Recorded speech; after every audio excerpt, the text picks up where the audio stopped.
Bazen bir diziyi izlerken durdurup geri sardığınız oluyor mu? Hani sahne kötü olduğu için değil, sadece içinizden bir ses burada bir şey var dediği için.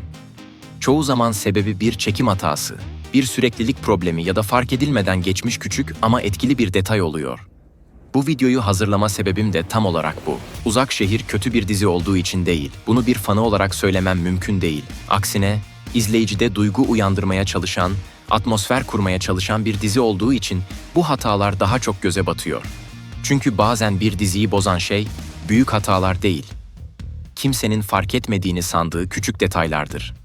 Şimdi gelin, Uzak Şehir dizisinde gözden kaçan çekim hatalarına hep birlikte bakalım. İşte sizler için Uzak Şehir dizisiyle ilgili derlediğim 5 komik çekim hatası. İlk çekim hatası. Bu sahnede Özkan Nare ile konuşmak için adliyede buluşuyor. O sırada hızla gelen Nare'nin abisi Cihan arabadan iniyor ve Özkan'la konuşmak için yanlarına gidiyor. Ancak Özkan kaçıyor.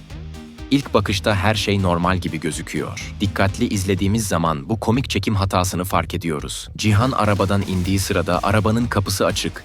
Ancak sahnenin devamında ne hikmetse kapı kendi kendine kapanıyor. Daha sonra tekrardan kapı açılıyor. İkinci çekim hatası. Bu sahnede ise Cihan, Bora'nın ölümünü araştırmaya Suriye'ye gidiyor. Bora'nın ölümünde Ecmel'in parmağı var mı yok mu diye araştırma yaparken çatışma çıkıyor. Yine her şey normal gibi gözükse de gözden kaçan ufak bir detay var. Çatışma çıkar çıkmaz Cihan silahını belinden çıkarıyor. Ancak sahnenin devamında silah görmüş olduğunuz gibi belinde. Aksiyonlu bir sahne olduğu için dikkatinizi çekmemiş olabilir ama benim gözümden kaçmadı. Üçüncü çekim hatası. Belki de sosyal medyada en çok konuşulan sahne bu sahne oldu. Çünkü bu sahne televizyonda açık şekilde yayınlanırken kanalda ve diğer platformlarda bulanık şekilde gösterildi. Hadi bu sahneyi detaylı inceleyelim. Uğur Demir'den kaçarken Cihan'la karşılaşıyor. Cihan bana gel Demir gelmeden gidelim, bana güven diye Uğur'u yanına çağırırken Demir'in gelmesiyle Uğur kaçıyor. İşte yola çıktığı sırada araba çarpınca hayatını kaybediyor. Hatta başına gelen adamlar bile nefes almıyor ölmüş diyorlar. Yine buraya kadar her şey normal. Ancak sahnenin devamında öldü denilen Uğur, kafasını kaldırarak Cihan'a bakıyor. Herkesi güldüren bu komik sahneden sonra Uğur'un çekimin devam ettiğini fark etmediği söyleniyor. Dördüncü çekim hatası.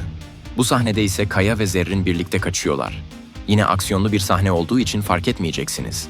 Ancak dikkatli izlediğimiz zaman Zerrin koşarken ayaklarında kahverengi uzun bir çizme olduğunu görüyoruz. Kamera geniş çekime geçtiği zaman Zerrin'in ayağındaki ayakkabı değişiyor. Kahverengi çizme gidiyor ve beyaz renkli babet tarzı bir ayakkabı geliyor. Benim gibi dikkatli izleyenler muhtemelen bunu fark etti. Beşinci çekim hatası. Bu sahnede ise Nare yatağında uzanırken telefon çalıyor ve görmüş olduğunuz gibi ekranı yukarı dönük. Ama telefonu açmak için ayağa kalktığında ise telefon ekranı yatağa dönük. İlk başta da söylemiş olduğum gibi Uzak Şehir dizisi son yılların gelmiş geçmiş en iyi dizilerinden birisi. Ozan Akbaba ve Sinem Ünsal o kadar güzel oyunculuklar sergiliyor ki hevesle ve merakla izliyoruz. Kısa sürede başarısını kanıtlamış olan bu dizide de çekim hatalarının olması eminim hepimizi gülümsetmiştir. Daha fazla çekim hataları için abone olmayı ve videoyu beğenmeyi unutmayın. Bir sonraki videoda görüşürüz.